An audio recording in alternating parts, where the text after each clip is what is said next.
Welcome to the Deep Dive. Today we're getting into the GEP Spend Category Outlook Report 2025. That's right.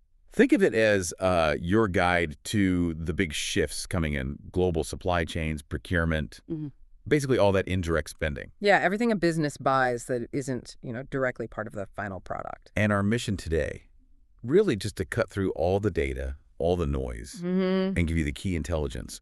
What's actually coming down the line for 2025, and importantly, how might it affect your world? Exactly. We've spent a lot of time with this report. It's packed with analysis, forecasts, recommendations across, well, tons of spending areas. Right. So we're here to pull out the really critical stuff, the essentials, so you walk away with a clear picture of 2025 and maybe some ideas on what to do next. Okay, let's jump right in then. The big picture first.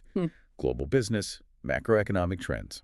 That sets the stage for everything else, right? Absolutely. And the report kicks off with potentially some good news on inflation. Oh, good news is welcome. Yeah, I think so. What's interesting is the projected easing. After those peaks we saw, global inflation is expected to keep dropping. Okay. From 6.8% in 2023 down to 5.8% predicted for 2024, and then the forecast is around 3.5% by 2025. That's IMF data. 3.5%. That feels a lot more manageable. It does. And it's not just a forecast in the distant future. We're actually seeing this downward trend already in the 2024 monthly figures. Which regions are we talking about? Places like the Euro area, the US, the UK, Australia, trading economics data shows that cooling pattern. Okay. So what does this actually mean for businesses, for procurement teams listening? Well, this shift could open up some opportunities, maybe push for more favorable pricing and negotiation. Because suppliers' costs might be easing too. Exactly. But you'll need to be ready to sort of demonstrate that, show them how their own cost pressures are likely coming down. Right, have that data ready. Okay, that's a key point straight away. So inflation's cooling. What about economic growth? Is that slowing down too? It's interesting, if you connect the dots, global GDP growth is actually forecast to stay pretty stable, around 3.2% through 2025. Really? Despite inflation coming down. Yeah. The IMF seems to anticipate a fair bit of resilience in the global economy, and this is really important, it's not the same everywhere. Oh, okay. Regional differences. Big time. We're seeing a divergence, especially in emerging Asia. China, for instance, is projected to slow down a bit. Why is that? Mainly challenges in their property market, and maybe consumer confidence is a bit subdued. So growth is forecast to fall to about 4.8% in 2024. Then 4.5% in 2025. Okay. And other parts of Asia? Well, India, on the other hand, looks really robust. Growth projected around 7% for both 2024 and 2025. Wow, quite a contrast. It is. And what's interesting for you listening is how these variations might affect your supply chain. Slower growth in China could mean suppliers there are more competitive, maybe giving buyers more leverage. Right, more competition for business. Exactly. Whereas strong growth in India might strain resources, maybe push prices up a little. Definitely something to watch depending on where you're sourcing from. Okay, so how do growth and inflation tie into interest rates? We've all been watching those like hawks. Yeah, absolutely. And this raises the question of how central banks are reacting. As inflation started to moderate in 2024, we saw banks in the US, UK, Europe, even China begin cutting rates. The Fed made a move, didn't they? They did. First cut in 4 years, back in September 2024. The UK and the ECB followed suit with reductions. China lowered its policy rates too. So a general downward trend. Generally, yes. Though interestingly, India took a more cautious approach, keeping its benchmark rates steady for 2024, likely to keep inflation risks contained. Okay. So lower rates generally mean cheaper borrowing for businesses. Potentially, yes. It Right. could free up capital for investment, but the different approaches globally really show what a tricky balancing act it is for central banks right now. Go kidding. Okay, cheaper borrowing is good. What about jobs? The labor market. Is that looking consistent across the globe? The job situation is definitely more of a mixed bag. In many developed countries, job markets have been tight, but there are signs they might be softening a bit. Like where? Well, the US and UK both saw unemployment tick up slightly in October 2024, for instance. But then you look at China, their urban unemployment rate held pretty steady, around 5.1% average for the first 3 quarters of 2024. And India actually showed some positive signs, lower unemployment in September. So again, regional differences are key. Absolutely. The takeaway for you is to monitor these differences. Weaker job markets somewhere might mean labor is more available, maybe affecting service costs.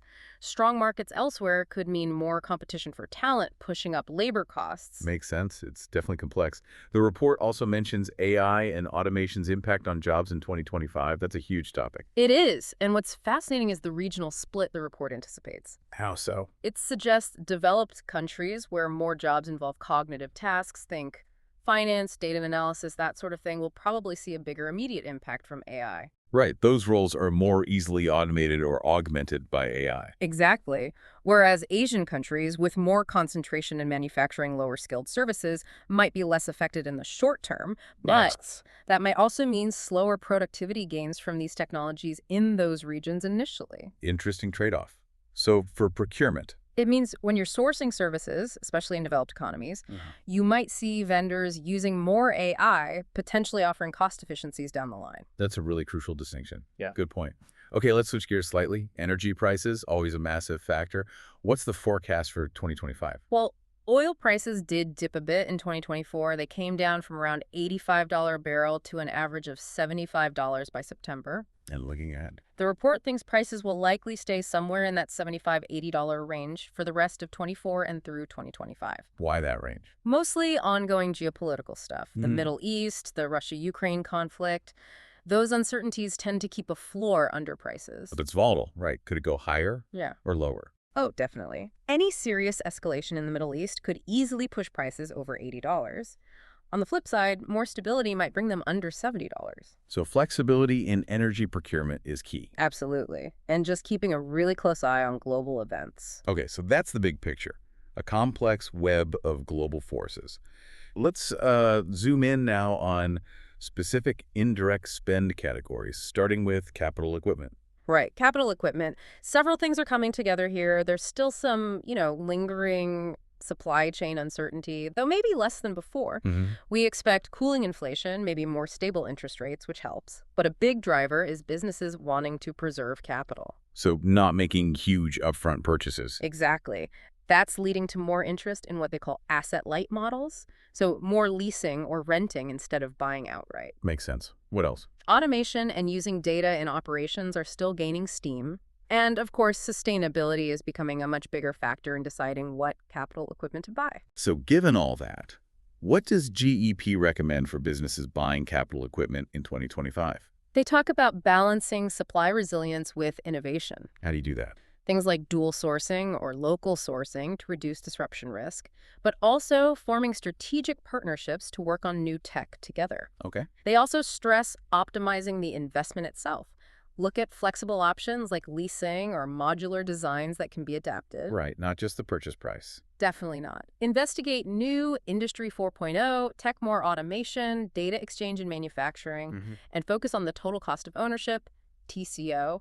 Think maintenance, energy use, the whole life cycle. And sustainability. Yep. Integrate sustainability metrics into every decision. It's becoming essential. Okay, good advice. Let's move to construction and engineering. That sector's seen some wild swings. What's the outlook for 2025? Yeah, it's been volatile. For 2025, the report anticipates a sort of mild recovery. Driven by what?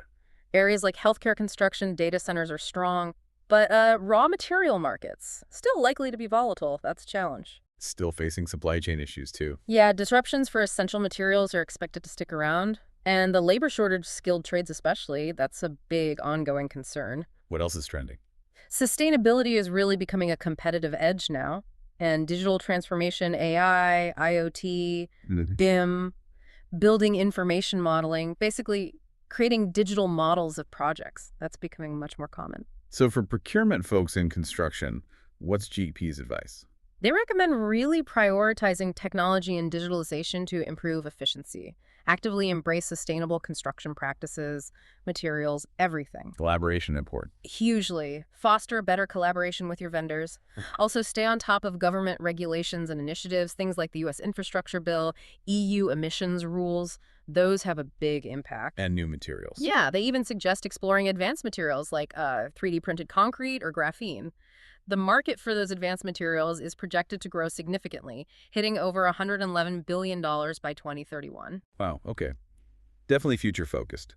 Let's switch to energy now. We talked oil prices, but what about the broader energy landscape for 2025? Well, the big picture is surging global energy demand. At the same time, clean energy is becoming absolutely vital.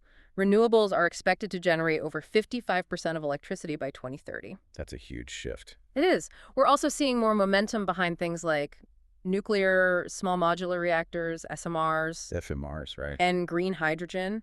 Plus, utility-scale battery storage is becoming much more mainstream. So looking specifically at 2025. Oil is still a big factor, with that price volatility we mentioned. A new pressure point is the energy demand from AI and data centers that's really impacting load growth. I hadn't thought about that specifically, but makes sense. Yeah. And supply chain issues for critical minerals, lithium, nickel for batteries, those shortages are likely to persist. Government playing a role. Definitely. Initiatives like the U.S. Inflation Reduction Act, DU Net Zero Industry Act, they're really shaping investment and direction. And overall energy consumption just keeps climbing, according to EIA forecasts. So in this dynamic energy world, what's GEP's strategic guidance?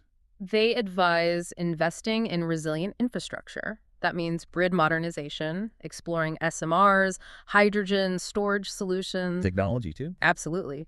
Advanced digital transformation using AI, machine learning for things like predictive maintenance to cut downtime. What else? Look at innovative financing like green bonds. Plan inventory strategically, especially for equipment with long lead times. And proactively engage with regulators because the rules are changing fast. Okay, makes sense. Now let's talk about moving goods, global ocean and air freight. What's the outlook there for 2025? The ocean freight market looks like it'll stay stressed in 2025. Still, boy. Ongoing geopolitical worries, especially the Red Sea situation. Demand growth is pegged around 3%, but capacity growth is about 5%, which is actually lower than 2024. So what does that mean for rates? It suggests rates will probably stay elevated. Don't expect them to drop back to pre-Red Sea crisis levels. Any other shifts? Yeah, we're seeing new carrier alliances forming, like Gemini and Premier. That'll shake up the competitive landscape a bit. Okay, and air freight. Air freight, the focus seems to be on Asia-Pacific, especially with demand from China. Could see some cost increases in places like Bangladesh due to instability. And expect spot rates to jump during peak season. What's driving air freight? E-commerce is still a big factor. Airport expansions help capacity. And, of course, jet fuel prices always play a role. Getting slot assurance, guaranteeing your space will be really important. So navigating these choppy waters, what strategies does GEP suggest? For ocean freight, they recommend fixing rates for at least 6 months, maybe even a year. Focus hard on getting that slot assurance and reliable transit times. And for air? Similar idea. Fix rates for a decent period, confirm your volumes. They also suggest looking at regional ocean freight vendors, not just the global giants. Anything else? Adopt sustainable packaging that could cut costs and environmental impact. And maybe even consider index-linked ocean freight contracts where your rate moves with a market benchmark. Interesting idea. Okay, let's bring it inland. Road freight, warehousing. Yeah. What's the forecast for 2025? Road freight costs things like regulations, capacity, demand. They'll keep shaping rates, and it'll vary by region. Europe, North America, APAC all have different dynamics. Like what? Europe might see rate pressure from labor shortages and emissions compliance costs. North America sees growth from e-commerce and nearshoring, but capacity could be tight sometimes. APAC is just a massive market, expected to hit almost $1.4 trillion by 2030. Huge. And warehousing? Warehousing looks set for a recovery in 2025. E-commerce growth is a big driver, plus more automation inside warehouses and a bigger focus on sustainability. Vacancy rates? Expected to be pretty steady. In Europe, around 4.7%. We're also seeing supply chains diversify towards Asian countries and India, which impacts where warehouses are needed. So optimizing inland logistics, GEP's recommendations. For road freight, diversify your suppliers. Don't rely on just one. Use flexible rate structures. Adopt digital tools for efficiency. And maybe incentivize sustainable transport options. And for warehousing. Embrace automation. Focus on specialized warehousing if you need it. Optimize for e-commerce. Prioritize sustainability. And diversify your warehouse locations strategically. What about small parcels? International small parcels? Yeah, growth expected there, especially in APAC, India, China, maybe 10–12%. Latin America, too, Brazil, Mexico, around 6–8%. They suggest looking at multi-year contracts, but also be ready for a general rate increase, maybe 5–6%.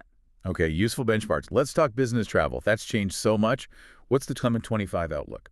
Business travel is definitely still trending up. It might even get close to pre-pandemic levels in 2025. Really? What are the key things to watch? Airfares are rising, though, maybe stabilizing somewhat. More EVs and rental car fleets. Hotel demand is strong, so maybe moderate price increases there. And travel management companies, TMCs. They're crucial, especially for incorporating sustainability into travel programs. Hybrid events are still popular, and digital corporate cards are pretty much standard now. So how should companies manage business travel effectively now? GEP says, have clear travel policies. Constantly analyze your travel spend. Consolidate suppliers to get better deals. Look for cost savings like group bookings or off-peak travel. Data important. Very. Leverage data analytics to understand spending and behavior, and just stay updated on new tech that can help manage travel better. Right. Shifting gears again, fleet management. What's happening there in 2025? The global fleet market's growing fast, projected over $55 billion by 2028. That's like 14% annual growth. Wow. What trends are driving that? For 2025, expect better availability of new vehicles. EV adoption is growing, slow but steady, and hybrids are actually gaining quite a bit of traction. What about used vehicles? Active market there, maybe prices dip slightly. Maintenance costs seem to be leveling off after recent hikes. Telematics tracking and managing fleets with tech that continues to be revolutionary. And more focus on advanced safety features. Okay, now let's look at services. Consulting, professional, financial services. What's the picture for 2025? We're seeing quite different regional outlooks here. The EU, modest recovery, maybe 1.5% growth, and elsewhere. The Middle East, especially Saudi Arabia with its Vision 2030, looks set for rapid growth, maybe 6% annually through 2025. And that affects hiring. Yeah, workforce strategies reflect that. Some companies are doing layoffs in mature markets like the US, UK, while there's more hiring in high-growth places like Saudi Arabia and the UAE. So for buying these services, what does GEP suggest? They recommend pursuing strategic partnerships, especially with consulting firms focused on AI. AI again? Yes, and proactively tackle the challenges of generative AI governance, reliability issues, adapt your strategies to regional realities. Focus on efficiency in developed markets, invest in digital transformation in growth markets, and have a balanced workforce strategy that recognizes these global differences. Makes sense. Moving to human resources and benefits, let's focus on insurance and benefits, key things for 2025.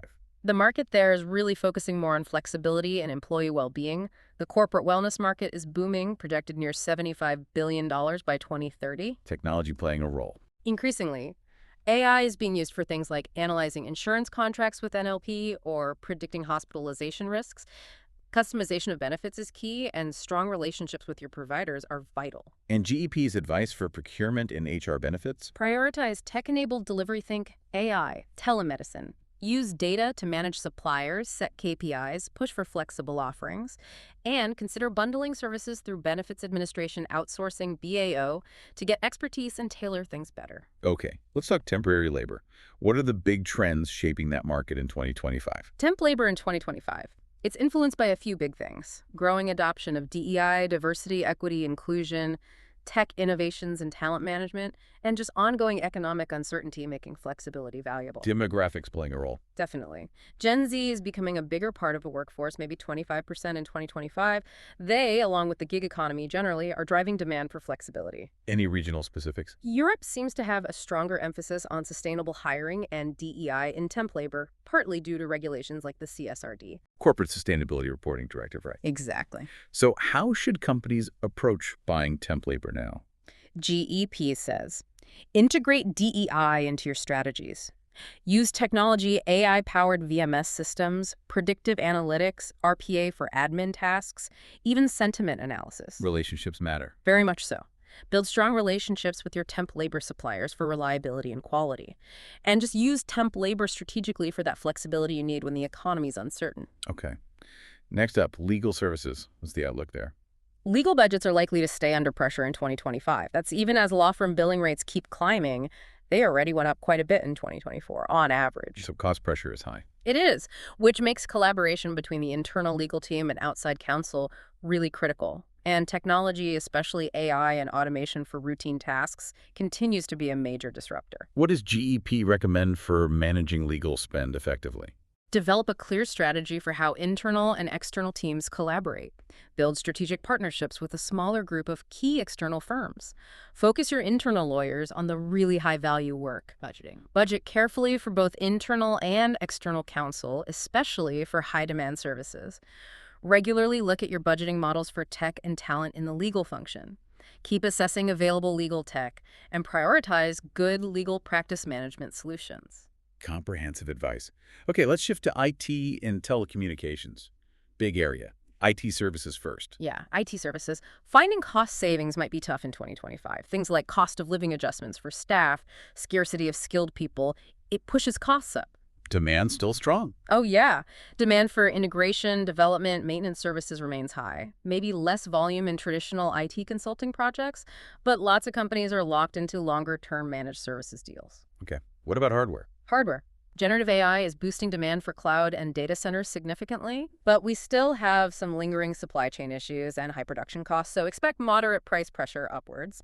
And there's more scrutiny on the environmental impact of hardware. And telecom. Telecom is seeing continued disruption from software-based solutions. Rapid adoption of 5G and IoT is driving a lot of activity. And you might see plan charges increase. UCaaS. Unified Communications as a Service. Right. Those cloud platforms keep gaining ground. So, across IT and telecom, what's GEP's strategic guidance for procurement? For IT services, keep focusing on negotiating good upfront rates, but also explore alternative delivery models and new suppliers. Periodically review your strategic partnerships, make sure they're still delivering value, look for alternatives. And hardware. Evaluate different ownership models, lease versus buy. Increase focus on sustainability and supply chain reliability from your vendors. Leverage competition in the UCaaS market. And actively manage your wireless and wireline spending. Telecom expense management. Exactly. Either build strong internal processes for that, or consider using a specialized TEM provider. Good tips. Let's jump into marketing. What key changes are we expecting in 2025? Marketing in 2025 looks set for some big shifts. More use of Gen AI for content, campaign optimization, data clean rooms for secure collaboration. Programmatic buying continues to grow. What channels are hot? High-growth channels like connected TV, CTV, retail media networks, RMNs. Advertising on retailer sites. Yeah, exactly. And social commerce. Data quality is becoming absolutely critical. Optimizing for voice assistants is important too. And influencers. Focus is shifting to authentic influencer marketing, micro-influencers, nano-influencers. Events need to be ROI-focused, maybe using AI or VR for personalization. And sustainability is becoming a factor, even reducing the energy used by Gen AI. Underlying all this, building consumer trust. Lots going on. What's the advice for marketing procurement pros? Adapt your sourcing strategies proactively to use these advanced tools. Prioritize data quality and ethical data use. Develop frameworks for finding and vetting influencers. Centralize event operations for better ROI. Work with suppliers on sustainability. Yes, work with suppliers to cut energy consumption. And find partners who share your brand values to help build that crucial trust. Okay, let's move to maintenance, repair, and operations MRO. Services first. Market conditions. MRO services have had a rough patch post-COVID. Soft industrial demand, labor shortages, high wage inflation. Any recovery expected? Expecting a modest recovery in developed markets in 2025. We're also seeing some consolidation in the supply market, and sustainability is growing. The right to repair movement is gaining steam, which could affect service needs. So how should companies approach MRO services procurement? GEP advises developing solid category strategies looking 3 to 5 years out. Drive short-term cost savings with current suppliers, use cost breakdown models, optimize crews like nested or cross-trained workers. Supplier development. Yeah, focus on developing suppliers, maybe regional or national ones with broader offerings, and use more technology, predictive maintenance, robotics to boost efficiency. Okay. Now, MRO supplies. Key trends and guidance. MRO supplies. Key trends include more focus on value engineering, managing demand effectively, more use of tech like IoT sensors, cloud platforms, AI for analytics. Sustainability here too. Definitely. Growing emphasis on sustainability and ESG in MRO buying. Commodity prices for things like copper, aluminum, steel. Expect moderate volatility there, and ongoing need for supply risk management. And GEP's recommendations for MRO supplies. Engage in joint process improvement with key suppliers. Standardize specs where you can to cut complexity and cost, optimize how things are consumed to reduce waste, and push for better catalog coverage and compliance to streamline buying. Good practical advice. Let's turn to research and development now. Both CROs, contract research organizations, and R&D supplies. Outlook. For CROs, we're seeing the continued rise of personalized medicine. Challenges around regulatory compliance. Data security is a big concern. And there's still a shortage of skilled people in clinical research. And R&D supplies. Challenges there include the sheer variety of products needed, complex regulations, and potential global supply chain disruptions. Trends are towards more specialized supplies, more global sourcing, and more focus on sustainability in materials. So what are GEP's strategic recommendations for R&D procurement? For CROs, integrate digital platforms, encourage AI and automation, look at costs holistically, maybe bundle services, build strategic partnerships, use preferred supplier models. And for R&D supplies? Diversify suppliers. Focus on total cost of ownership, not just price. Do regular supplier performance reviews. Plan collaboratively with R&D teams and suppliers. Use supplier portals. Technology and sustainability again. Yes. Leverage tech like AI and blockchain for visibility. Foster sustainability and ESG compliance. Enhance supplier collaboration. Use data for decisions. And build agile, resilient supply chains. Okay. Moving toward the end here, real estate and facilities management, seeing some convergence there. Yes, definitely seeing a closer link between FM and overall real estate strategy. Bigger priority on user experience, flexible workspaces, more outsourcing and service integration too. And the outlook for 2025. Significant growth expected, a lot driven by AI and IoT adoption. They're projected to improve predictive maintenance efficiency by maybe 30% and cut energy use by 20% in buildings. Wow, big numbers. Yeah. Sustainability is top priority push towards net zero carbon by 2030. Data analytics are crucial for optimizing buildings. The trend is definitely towards smarter, more sustainable buildings, potentially 15–20% more energy efficient. So key recommendations for success in RENFM. Embrace tech AI, IoT. Focus intensely on sustainability, zero energy buildings, circular economy principles. Prioritize occupant health and wellness. Enhance user experience with smart tech. Use data for decisions, strengthen partnerships, cater to flexible workspace needs, and consider economic factors like stabilizing interest rates. All right, almost there. Chemical sector, key trends for 2025. Chemicals. Expect accelerating sustainability efforts driven by tighter regulations like the EUDR and the shift to bio-based chemicals. Deforestation regulation, right? Yep. Supply chain disruption likely continues, so resilience is key. Think regionalization, AI for visibility, inventory rationalization, cost pressures remain important, oil price volatility impacting feedstocks, and likely continued price recovery in specialty chemicals, plus more M&A. GEP's advice for chemical procurement. Prioritize sustainability and innovation. Use dynamic pricing and market intelligence. Build agile, predictive supply chains. Consolidate or partner aggressively where it makes sense. And prepare thoroughly for EUDR compliance. Okay, metals sector next. Steel, copper, specialty metals, outlook for 2025. Steel. Price stabilization is possible, but really depends on regional demand and regulations like CBAM. Carbon border adjustment mechanism. Right. Copper price is likely to stay volatile, strong demand from the energy transition, but potential supply issues. And demand for specialty metals, lithium, rare earths just skyrocketing, which could mean serious supply bottlenecks. Recommendations for metals procurement. For steel, focus on regional diversification, maybe longer-term contracts. For copper, look at locking in long-term supply or hedging against price spikes. For specialty metals, engage really early with suppliers to secure what you need. And generally, make smarter design choices, optimize material use, boost sustainability with circular supply chains, use more recycled content. Smart design, good point. Okay, final categories. Agricultural commodities and packaging. Key insights for 2025. Agricultural commodities expect significant disruptions. Geopolitics, climate change, supply chain issues all playing a part, plus strong demand from emerging economies and rising input costs. Specific commodities. Wheat. Stable production maybe, but price volatility risk. Corn output boosted, but prices might feel upward pressure from biofuel demand. Rice, tight supply, prices likely elevated. Soybeans, production up, maybe price stability, but still potential for volatility. In packaging. Plastic packaging still dominant, but more focus on recyclable monomaterial options. Prices likely stable. Pulp and paper. Bit balanced, traditional demand slow but sustainable, paperboard growing. Glass. Robust growth, especially premium sustainable segments. Metal, stable, more recycled aluminum use.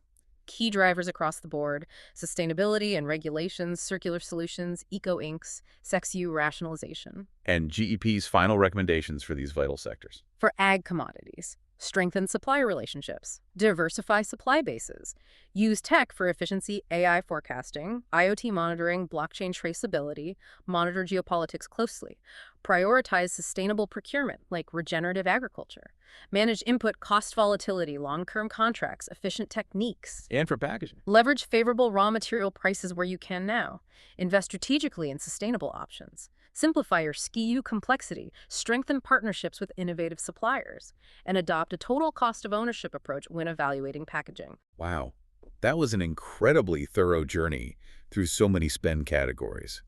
Looking back across everything we discussed, what are the big overarching themes that really jump out for 2025? Yeah, stepping back, a few things become really clear. First, just the huge influence of those global macroeconomic factors. They touch pretty much everything. Definitely. Second, the growing urgency around sustainability and navigating all the regulations. That's everywhere. Third, the transformative power of technology, AI, IoT, digitalization that's reshaping almost every category. Right. Then there's the continued critical need for supply chain resilience and diversification, given all the geopolitical uncertainty. Still a major focus. Absolutely. And finally, the evolving landscape of labor and workforce management that's creating both challenges and new opportunities right across the board. So as we wrap up this deep dive into the GEP spend category outlook for 2025, what's the final key takeaway for everyone listening as they plan for the year ahead? I think the main message is this. As you navigate all the complexities of 2025, remember that being proactive in your planning, building strong strategic partnerships, and really embracing innovation, those things will be absolutely crucial. Not just for surviving, but for thriving. Exactly. It's not just about weathering potential storms. It's about using these shifts to find new opportunities, to gain a competitive edge in what's clearly a very dynamic global environment. So maybe take some time, think about which of these trends and recommendations really hit home for your specific situation, and start figuring out how you can weave those insights into your strategies starting today.